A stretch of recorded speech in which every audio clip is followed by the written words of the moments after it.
നമ്മുടെ വിചാരം കൊമ്പനാണ് മനുഷ്യരെ കൊല്ലുന്നതെന്നല്ലേ? ഏറ്റവും ക്രൂരമായിട്ട് മനുഷ്യരെ കൊല ചെയ്യുന്നത് പിടിയാനകളുടെ കൂട്ടമാണ്. കൊമ്പന്റെ കൊലയ്ക്ക് എഫിഷ്യൻസി ഓഫ് കില്ലുണ്ട്, മറ്റേ കൊലയ്ക്ക് അതുപോലും ഇല്ല.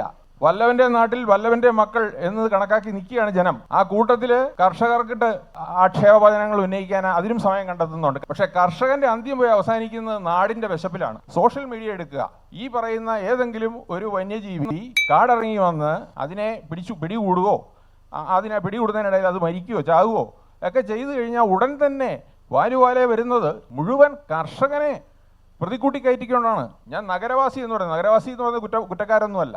പക്ഷേ കഥയറിയാതെ ആട്ടം കാണുന്ന ഒരു വലിയൊരു സമൂഹം കേരളത്തിൽ ജീവിച്ചിരിപ്പുണ്ട്. പരിസ്ഥിതിയുടെ ഒരു ക്ലോക്ക് എടുത്തണിഞ്ഞുകൊണ്ട് എല്ലാവരുടെ നേരെയും വിരൽ ചൂണ്ടുക. ഇരുമ്പും മരവും മണ്ണും എനിക്ക് കൂടപ്പിറപ്പുകൾ, എരിദാഹ കഞ്ഞി തരും കൈക്കോട്ടെനിക്ക് കുലദൈവമെന്ന് പി. കുഞ്ഞിരാമൻ നായർ പറഞ്ഞിട്ടുണ്ട്. അതുകൊണ്ട് പ്രകൃതിയുടെ കാവൽക്കാരൻ കർഷകനാണ്.